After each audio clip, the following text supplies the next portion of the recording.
Hi ಎಲ್ಲರಿಗೂ ನಮಸ್ಕಾರ. Welcome to Teju special channel. Please subscribe ಮಾಡಿ ಹಾಗೂ ಬೆಲ್ ಐಕಾನ್ನ ಪ್ರೆಸ್ ಮಾಡಿ ಹೆಚ್ಚಿನ ನೋಟಿಫಿಕೇಶನಿಗಾಗಿ ಕೀಪ್ ಸಪೋರ್ಟಿಂಗ್.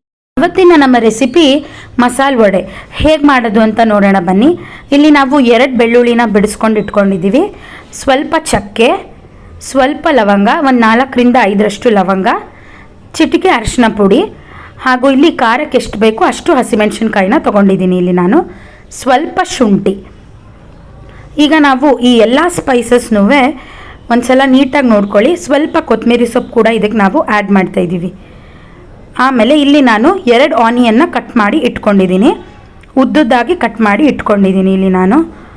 ಇವಾಗ ನಾವಿಲ್ಲಿ ಏನು ಸ್ಪೈಸಸ್ನ ನಾನು ನಿಮಗೆ ತೋರಿಸ್ದೆ, ಇದನ್ನು ನಾವೀಗ ಜಾರಿಗೆ ಹಾಕಿ ಸ್ವಲ್ಪ ನೀಟಾಗಿ ರುಬ್ಕೊಳ್ಳೋಣ. ಇಲ್ಲಿ ಜಾರ್ಗೆ ನಾನು ಚಕ್ಕೆ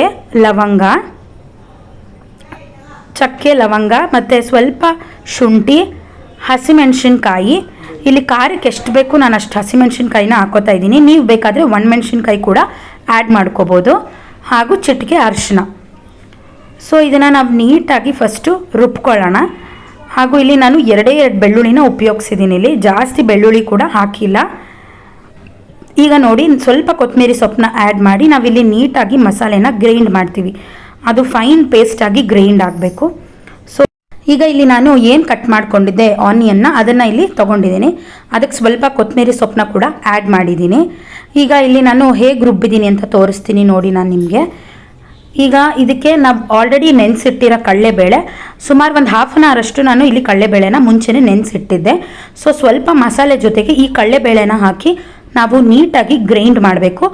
ತುಂಬ ತೆಳ್ಳಗೂ ಕೂಡ ಮಾಡಬಾರ್ದು, ತುಂಬ ತರಿ ಕೂಡ ಮಾಡಬಾರ್ದು, ಒಂದು ಹದಕ್ಕೆ ಮಾಡಬೇಕು. ಈಗ ಇಲ್ಲಿ ನಾನು ಸ್ವಲ್ಪ ಉಪ್ಪನ್ನ ಹಾಕ್ಬಿಟ್ಟು ಮತ್ತೆ ಕಡಲೆಬೇಳೆ ಜೊತೆ ನೀಟಾಗಿ ಗ್ರೈಂಡ್ ಮಾಡ್ಕೊತಾ ಇದ್ದೀನಿ. ತುಂಬ ಚೆನ್ನಾಗಿ ಕ್ರಿಸ್ಪಿಯಾಗಿ ಕೂಡ ಬರುತ್ತೆ. ಈಗ ನೋಡಿ ನೀಟಾಗಿ ಗ್ರೈಂಡ್ ಆಗಿದೆ. ಈಗ ನಾವು ಈ ಮಿಶ್ರಣನ ಆನಿಯನ್ ಜೊತೆ ಸೇರಿಸಿ ನೀಟಾಗಿ ಕಲಸೋಣ. ಈಗ ವಡೆದು ಒಂದ್ಸಲ ನೀಟಾಗಿ ರೆಡಿ ಆದಮೇಲೆ ಇಲ್ಲಿ ನಾನು ಆಲ್ರೆಡಿ ಒಂದು ಪ್ಯಾನಲ್ಲಿ ಎಣ್ಣೆನ ಕಾಯಕ್ಕೆ ಇಟ್ಕೊಂಡಿದ್ದೆ. ಈಗ ನಾವು ವಡೆನ ನೀಟಾಗಿ ಒಂದ್ಸಲ ಎಣ್ಣೆಗೆ ಹಾಕಿ ಡೀಪ್ ಫ್ರೈ ಮಾಡೋಣ. ಇಲ್ಲಿ ನಾವು ಸ್ವಲ್ಪ ಇದು ಗೋಲ್ಡನ್ ಬ್ರೌನ್ ಬರೋವರೆಗೂ ನಾವು ಇಲ್ಲಿ ನೀಟಾಗಿ ಇದನ್ನು ಎಣ್ಣೆಯಲ್ಲಿ ಫ್ರೈ ಮಾಡ್ತಾ ಇದ್ದೀವಿ. ಹಾಗೂ ತುಂಬ ಕ್ರಿಸ್ಪಿಯಾಗಿ ಕೂಡ ಬರುತ್ತೆ. ಇಲ್ಲಿ ನೀವು ನೋಡ್ಬೋದು ತುಂಬ ಚೆನ್ನಾಗಿ ಸಹಿತ ಕಾಣ್ತಾ ಇದೆ. ಆಮೇಲೆ ಇದು ತುಂಬ ನಾವು ಗೋಲ್ಡನ್ ಬ್ರೌನ್ ಮಾಡೋದು ಬೇಡ. ಸೊ ನೋಡಿ ಇಲ್ಲಿದೆ ನಮ್ಮ ರೆಸಿಪಿ. ವಡೆ ತುಂಬ ಚೆನ್ನಾಗಿ ರೆಡಿ ಆಗಿದೆ.